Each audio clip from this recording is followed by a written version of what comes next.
Welcome back to the channel, guys. Today we're doing an exciting video. We're talking about LEAPS as a stock replacement strategy, which is awesome because you can get leverage and you can use it to reduce risk. I'm going to start by saying I'm not a financial advisor. Any information in this video is intended for entertainment and informational purposes only. It is not intended to be investment advice. Let's go ahead and jump right into it. First, I'm going to talk about when you should use a LEAP.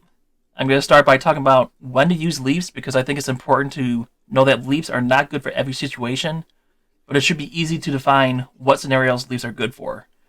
After that, I'll talk about what a LEAP is, and that's pretty simple because they are simply call and put options. Then I'll talk about some LEAP strategies, why you may consider using them in your portfolio to get increased returns or to replace large stock positions. Then I'll talk about some tips, such as how to select an appropriate strike price, as well as getting out of the positions to lock in your gains. After that, I'll talk about one of my favorite strategies briefly, the poor man's covered call, and then show some examples of how to do that.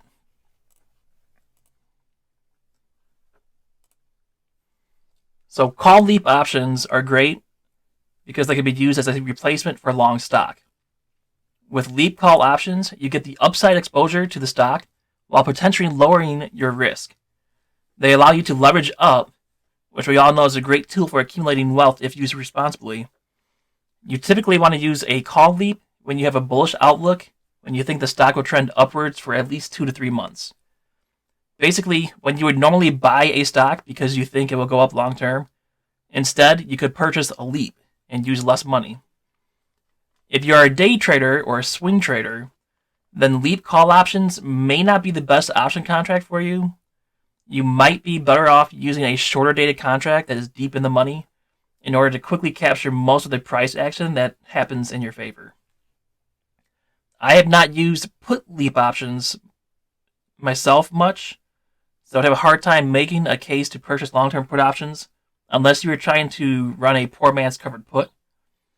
The LEAP puts can be used as a hedge for stock or for your portfolio. Some people will buy puts on SPY in order to protect against a market crash. They use a small percentage of their portfolio and purchase out-of-the-money put options.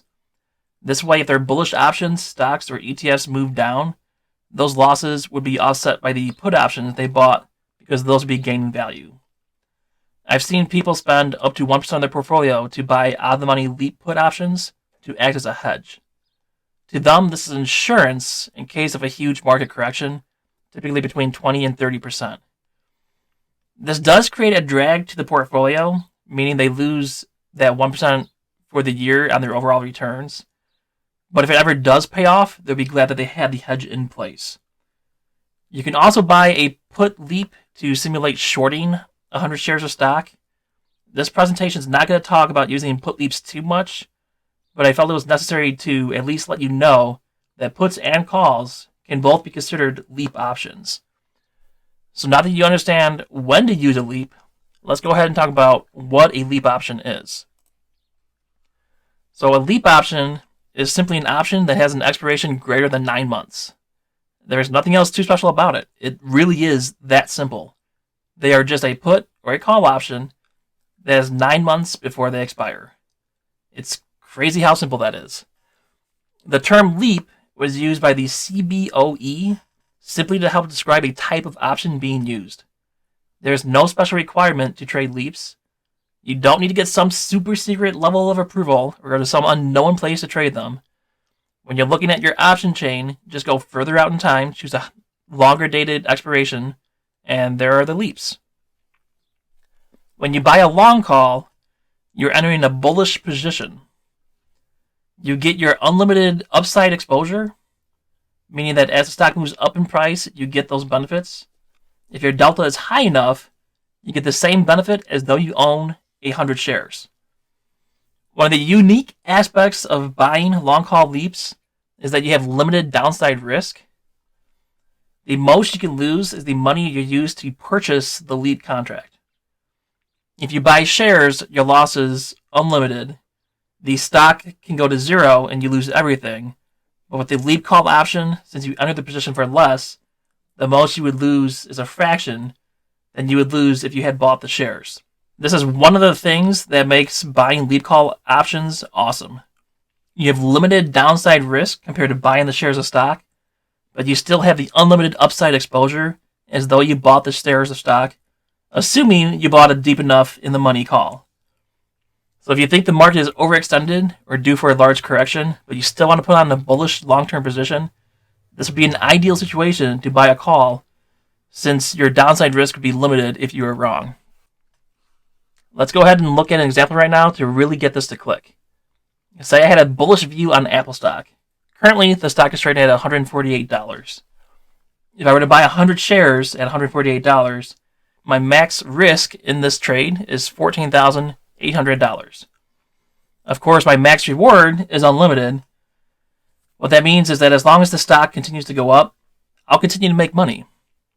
Now let's say I bought a long call instead. I'm going to buy a deep in the money call instead of an at the money call, and I'll go into that later. But for now, let's just say we bought the January 23rd $100 option for a $50 debit. That was the price of it when I was looking at this, when I was making this video. To be clear, since it is an option, paying $50 is me paying $5,000, since options are representative of 100 shares. So 50 times 100, you get the 5,000. My max reward is still unlimited, meaning that I'll continue to make money if the stock goes up. Something to note is that to get this unlimited potential to the upside, this is only costing me $5,000. Whereas if I wanted to buy the shares, it would cost me $14,800. This is great if you have a smaller account and want to set the exposure of owning 100 shares of stock, but don't have the capital to do so. One of the main differences between these is that my max risk is $5,000 because that's what I paid to enter the position. That means if Apple suddenly went bankrupt, I'd only lose $5,000 instead of $14,800 had I bought the stock. And you know what they say, a penny saved is better than a penny earned. One of the biggest benefits of using LEAP options is that you get a similar exposure to the stock, but get to do that with limited risk. One of the reasons you want to use LEAP options instead of shorter dated contracts is because of the very low time decay.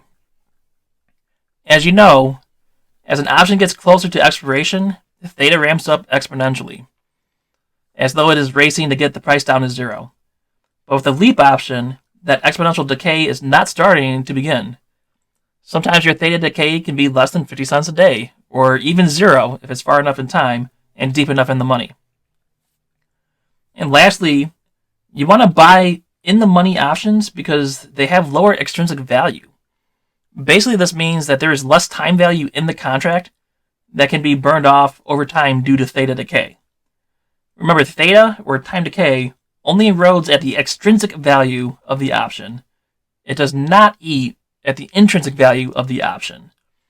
The Apple example I used in the previous slide only had $200 in total extrinsic value that could be burned off due to theta. The rest of the premium in that contract was intrinsic value, meaning the position only cost me $200 in extrinsic value to hold.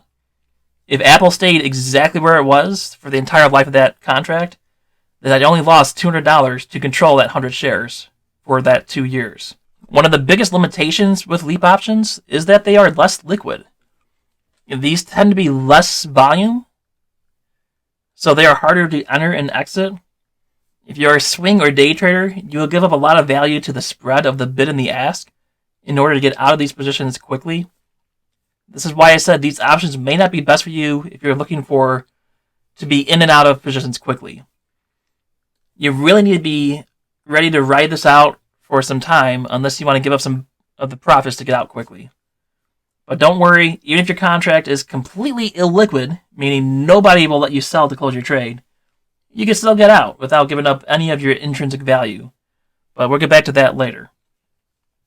Another limitation is that when you own the LEAP contract, you do not receive any dividends from the stock. So if you're looking for that income, you may want to consider buying the stocks instead so that you can collect that dividend. Although as an options trader, you can turn around and sell covered calls and probably collect more money from selling those every month than you would by collecting a dividend every 3 months. And obviously, not all stocks or ETFs have options, but there are so many out there that you can choose from that it shouldn't be an issue in terms of the strategy.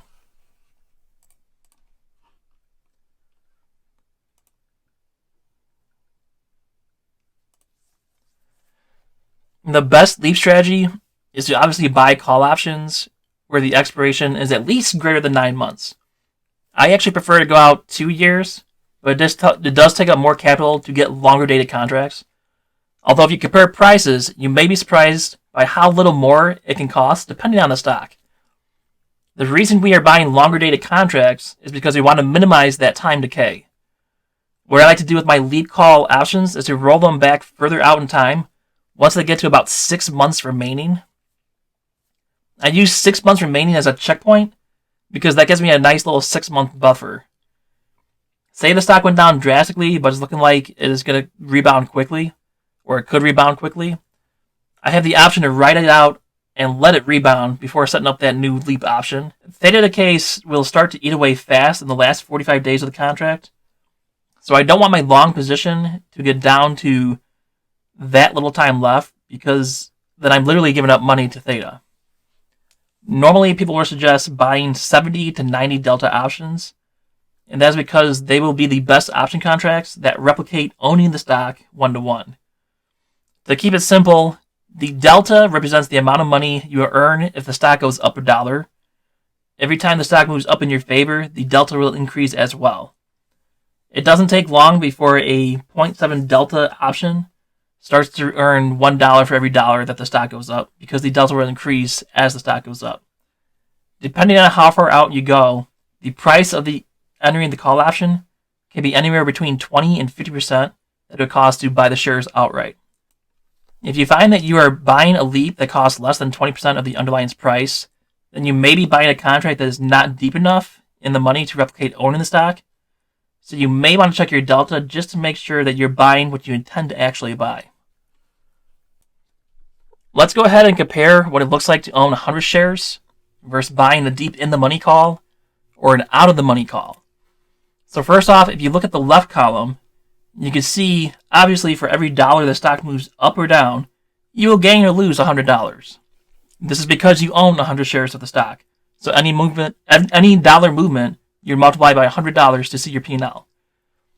Now looking at the middle column, we bought an in-the-money call option for $20. This defines our max loss as $2,000. If the stock goes down to zero, our max loss is still only $2,000. But if we own the shares of the stock, we would have lost $10,000. What you'll also notice is that to the upside, our gains are pretty close to what you would get for owning shares of stock. A 20% movement in our favor, we see a $1,500 gain, which is a little bit less than owning the stock. But based on the cash risk, we would have a 75% return because we're getting $1,500 on $2,000 risk. While owning the stock, it would only be a 20% return because it took a lot more cash to own that position.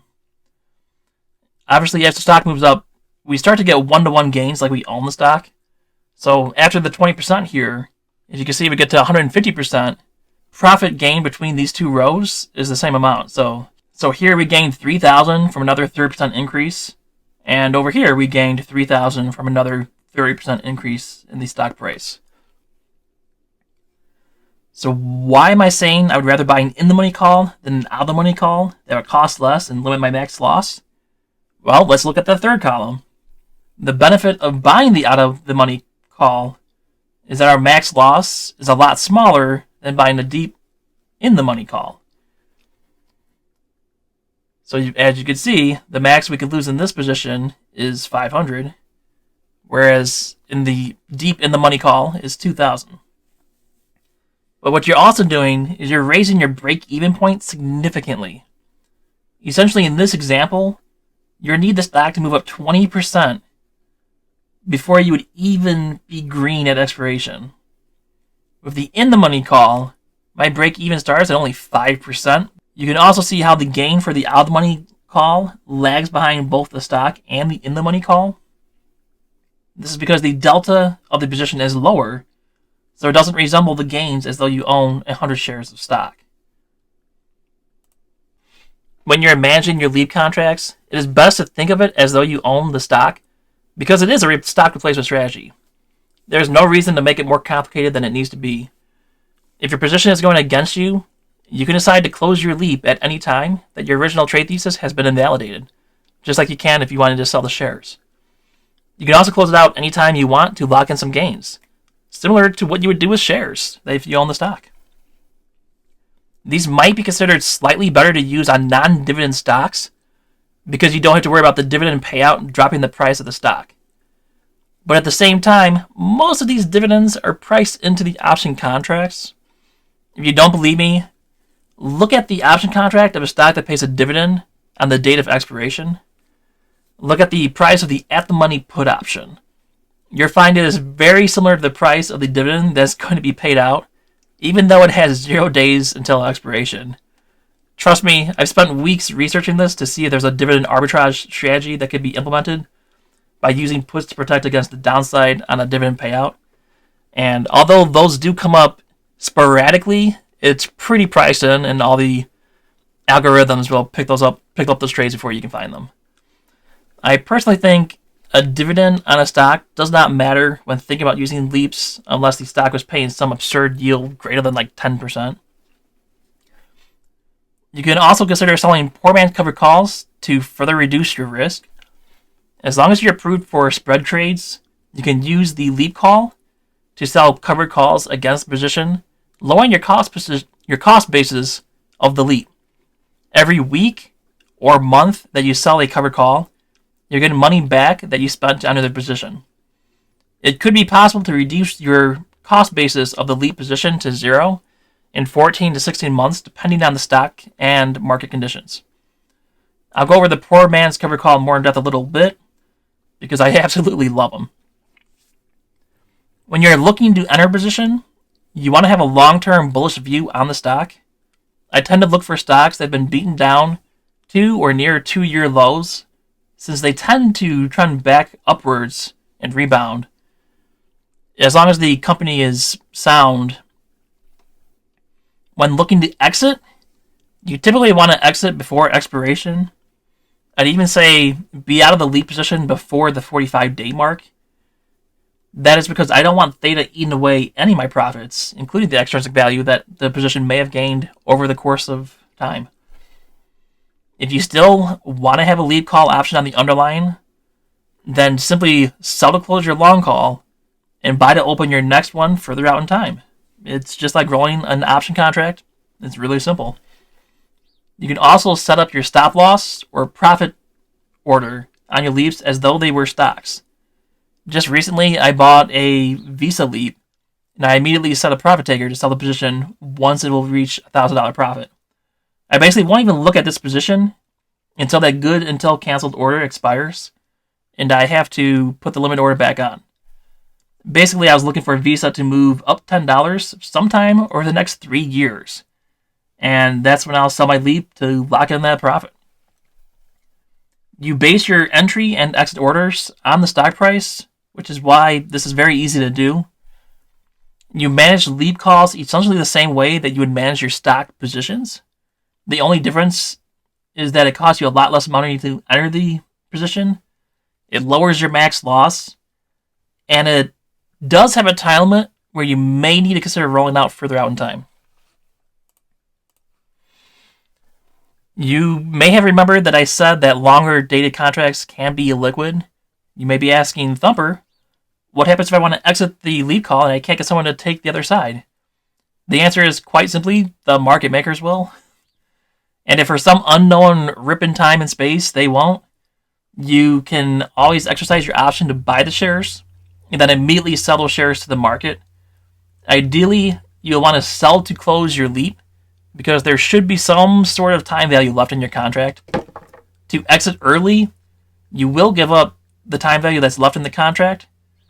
The reason you should always be able to exit your position for the value of whatever intrinsic value you have is because it'd be a game breaker if it didn't.